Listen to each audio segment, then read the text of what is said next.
This channel does not promote any violent, harmful, or illegal activities. All content provided by this channel is meant for an educational purpose only. ত্রয়োদশ জাতীয় সংসদ নির্বাচনে কুমিল্লা ৪ দেবিদ্বার আসনে মঞ্জুরুল আহসান ভোটের মাঠ থেকে পুরোপুরি ছিটকে পড়েছেন। প্রার্থিতা ফিরে পেতে তার করা লিভ টু আপিল খারিজ করে দিয়েছেন আপিল বিভাগ। সাদা চোখে মনে হতে পারে মঞ্জুরুল আহসান মুন্সির নির্বাচন করতে না পারায় ভোটের মাঠে শক্ত প্রতিদ্বন্দ্বী নেই জামায়াতের নেতৃত্বাধীন ১১ দলীয় জোটের প্রার্থী জাতীয় নাগরিক পার্টি এনসিপির দক্ষিণাঞ্চলের মুখ্য সংগঠক হাসনাত আবদুল্লাহর। তার বিজয় সময়ের ব্যাপার। আসলে কি তাই, নাকি হাসনাত আবদুল্লাহর বিপক্ষে মঞ্জুরুল আহসান মুন্সির চেয়ে শক্ত প্রতিদ্বন্দ্বী হয়ে উঠতে পারে বিএনপি সমর্থিত গণ অধিকার পরিষদের ট্রাক প্রতীকে প্রতিদ্বন্দ্বিতাকারী জসিমউদ্দিন? কেমন হবে বিএনপির হেভিওয়েট প্রার্থী সাবেক সংসদ সদস্য ইঞ্জিনিয়ার মঞ্জুরুল আহসান মুন্সিবিহীন এনসিপির হাসনাত আবদুল্লাহ ও জসিমউদ্দিনের লড়াই? সেই বিশ্লেষণে যাওয়ার আগে আসুন জেনে নেই তত্ত্বাবধায়ক সরকারের অধীনে অনুষ্ঠিত ৪টি নির্বাচনের ফলাফল। ১৯৯১ সালের ২৭ ফেব্রুয়ারি পঞ্চম সংসদ নির্বাচন অনুষ্ঠিত হয়। এই আসনে ভোটার ছিলেন ২,১৮,৯৪৩ জন। ভোট প্রদান করেন ৯২,৫০৩ জন। নির্বাচনে বিএনপির ইঞ্জিনিয়ার মঞ্জুরুল আহসান বিজয়ী হন। ধানের শীষ প্রতীকে তিনি পান ২৭,১৩৯ ভোট। তার নিকটতম প্রতিদ্বন্দ্বী ছিলেন ন্যাপের অধ্যাপক মোজাফফর আহমেদ। তিনি পান ২৬,২৯৯ ভোট। ১৯৯৬ সালের ১২ জুন সপ্তম সংসদ নির্বাচন অনুষ্ঠিত হয়। নির্বাচনে ভোটার ছিলেন ১,৭৩,৩১৩ জন। ভোট প্রদান করেন ১,২৬,৮৭৩ জন। নির্বাচনে বিএনপির ইঞ্জিনিয়ার মঞ্জুরুল আহসান বিজয়ী হন। ধানের শীষ প্রতীকে তিনি পান ৪৬,১৩৫ ভোট। তার নিকটতম প্রতিদ্বন্দ্বী ছিলেন জাতীয় পার্টির এবিএম গোলাম মোস্তফা। লাঙ্গল প্রতীকে তিনি পান ৩৯,২০৯ ভোট। ২০০১ সালের ১ অক্টোবর অষ্টম সংসদ নির্বাচন অনুষ্ঠিত হয়। নির্বাচনে ভোটার ছিলেন ২,৪১,৩২১ জন। ভোট প্রদান করেন ১,৫৫,৬৯৫ জন। নির্বাচনে বিএনপির ইঞ্জিনিয়ার মঞ্জুরুল আহসান বিজয়ী হন। ধানের শীষ প্রতীকে তিনি পান ৯২,৩২৯ ভোট। তার নিকটতম প্রতিদ্বন্দ্বী ছিলেন আওয়ামী লীগের ফখরুল ইসলাম মুন্সি। নৌকা প্রতীকে তিনি পান ৫৮,৮৭৭ ভোট। ২০০৮ সালের ২৯ ডিসেম্বর নবম সংসদ নির্বাচন অনুষ্ঠিত হয়। নির্বাচনে ভোটার ছিলেন ২,৩১,৮৪০ জন। ভোট প্রদান করেন ২,০১,৯৩১ জন। নির্বাচনে আওয়ামী লীগের এবিএম গোলাম মোস্তফা বিজয়ী হন। নৌকা প্রতীকে তিনি পান ১,১৫,০৫৭ ভোট। তার নিকটতম প্রতিদ্বন্দ্বী ছিলেন বিএনপির সাবেক সংসদ সদস্য মঞ্জুরুল আহসানের স্ত্রী মাজেদা আহসান। ধানের শীষ প্রতীকে তিনি পান ৮১,৬৬৪ ভোট। পর্যবেক্ষণে দেখা যায় পঞ্চম, সপ্তম ও অষ্টম সংসদে বিএনপি এবং নবম সংসদে আওয়ামী লীগ বিজয়ী হয়। আওয়ামী লীগের দলীয় সরকারের অধীনে অনুষ্ঠিত ৩টি নির্বাচন বিএনপি, জামায়াতে ইসলামী ও তাদের সমমনা দলগুলো বর্জন করে।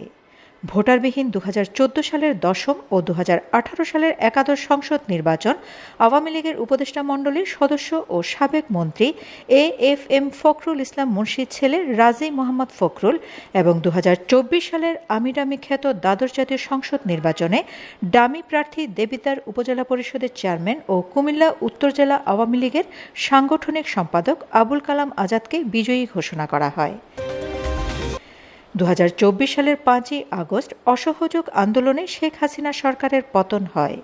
পরদিন এই সংসদ বিলুপ্ত ঘোষণা করা হয়।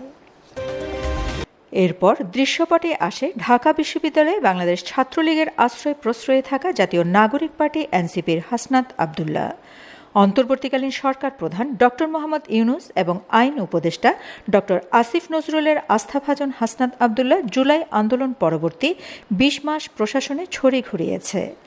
দেবিদ্বার উপজেলায় ৩৩৮ কোটি টাকা বরাদ্দ করা সহ নানাভাবে প্রশাসনকে প্রভাবিত করেছে। এখনও তার আঙ্গুলের ইশারায় অন্তর্বর্তীকালীন সরকারের প্রশাসন উঠবস করছে। আওয়ামী লীগকে নিষিদ্ধ করার ক্ষেত্রে তার ভূমিকা ছিল সবচেয়ে বেশি। তার ডাকা যমুনা ঘেরাও কর্মসূচিতে জামায়াতে ইসলামী, হেফাজতে ইসলাম, খেলাফত মজলিস, ইসলামী শাসনতন্ত্র আন্দোলন হাজার হাজার লোকবল সরবরাহ করেছে।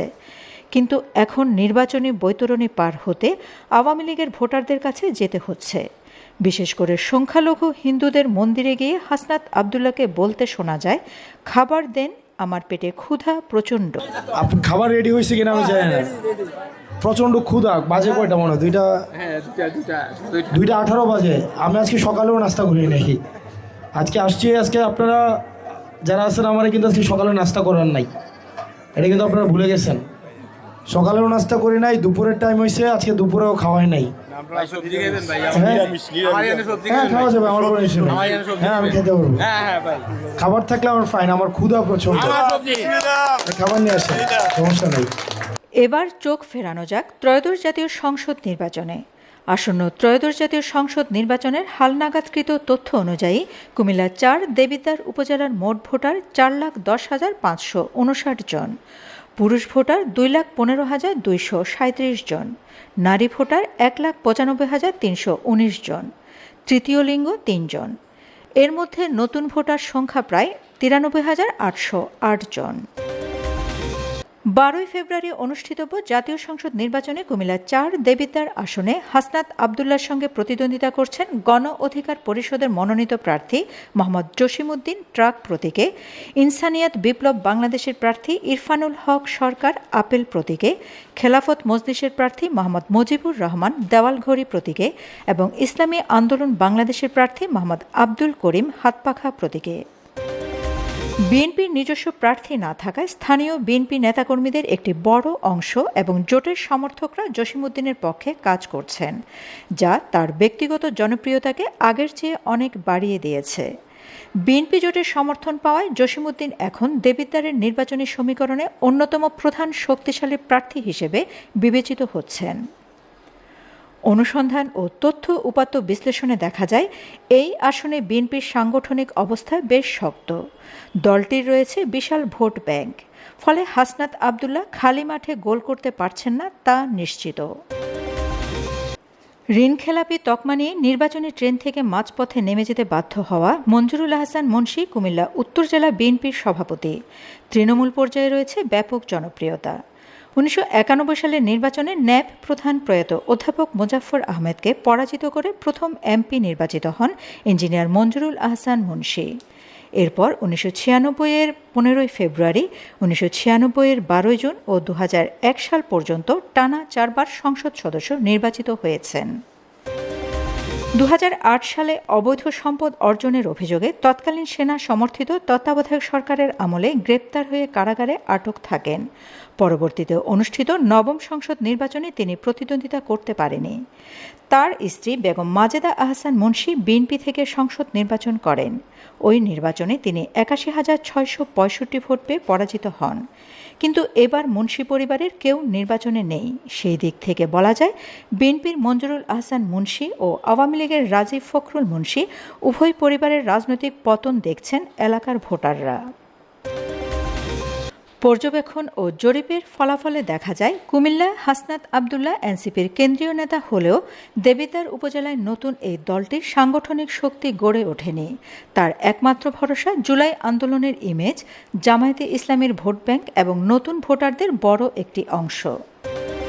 অপরদিকে গণ অধিকার পরিষদের সাংগঠনিক ভিত্তি নেই বললে চলে, কিন্তু সময়ের প্রেক্ষাপটে বিএনপি, আওয়ামী লীগ, জাতীয় পার্টি ও সংখ্যালঘু ভোটাররাই গণ অধিকার পরিষদের এখন সাংগঠনিক শক্তি। মঞ্জুরুল আহসান মুন্সীর পুরো পরিবার ও স্থানীয় বিএনপি হাসনাত আবদুল্লাহর বিপক্ষে অবস্থান নিয়েছেন। কেননা হাসনাত আবদুল্লাহর কারণে তাকে ভোটের আগেই পরাজিত হতে হয়েছে। এটি এখন তার প্রেস্টিজ ইস্যু। তার অনুসারী বিএনপির লোকজন প্রচারাভিযান চালাচ্ছেন গণ অধিকার পরিষদের ট্রাক প্রতীকের পক্ষে। ফলে অখ্যাত জসিমউদ্দিন রাতারাতি খ্যাতিমান হয়ে উঠেছেন, যা হাসনাত আবদুল্লাহর ঘুম হারাম করে দিয়েছে। দৈবজন পদ্ধতিতে পরিচালিত বিএনএ নিউজ 24-এর জরিপ, নির্বাচন কমিশন ও অন্যান্য তথ্য উপাত্ত বিশ্লেষণে দেখা যায়, কুমিল্লা 4 সংসদীয় আসনে বিএনপির ভোটার রয়েছে 40%, আওয়ামী লীগের ভোটার রয়েছে 30%, সংখ্যালঘু হিন্দু ভোটার রয়েছে 4.50%, জামায়াতে ইসলামের 10% এবং এনসিপির ভোট রয়েছে 5%। জাতীয় পার্টি ও অন্যান্য দলের 5% ভোট রয়েছে। কোনো রাজনৈতিক দলের সঙ্গে সরাসরি যুক্ত নয় এমন ভোটারের সংখ্যা 10%। ভোটের সমীকরণে দেখা যায় বিএনপির একচেটিয়া ভোট পাবেন জসিমউদ্দিন। এছাড়া আওয়ামী লীগ ও সংখ্যালঘু হিন্দু ভোটারদের সঙ্গে এনসিপির বৈরী সম্পর্ক রয়েছে। বিশেষ করে আওয়ামী লীগকে নিষিদ্ধ ও মব সন্ত্রাসের জন্য এনসিপির হাসনাত আবদুল্লাহকে দায়ী করা হয়। সেই ক্ষেত্রে আওয়ামী লীগ জাতীয় পার্টির সংখ্যালঘু এবং বিএনপির ভোট পেয়ে গণ অধিকার পরিষদের জসিমউদ্দিনই হতে পারে কুমিল্লা ৪ দেবিদ্বার সংসদীয় আসনের জনপ্রতিনিধি। Shamima Chowdhury Shammi, BNA news 24। প্রতিবেদনটি ভালো লাগলে শেয়ার করুন, অন্যদের জানার সুযোগ দিন। প্রতিদিন প্রচারিত আসনভিত্তিক গবেষণামূলক প্রতিবেদনগুলো দেখুন এবং নিজের রাজনৈতিক জ্ঞানকে সমৃদ্ধ করুন। লাইক, কমেন্ট ও সাবস্ক্রাইব করে বিএনএ নিউজ 24 এর সঙ্গে থাকুন। আমার সোনার বাংলা, আমি তোমার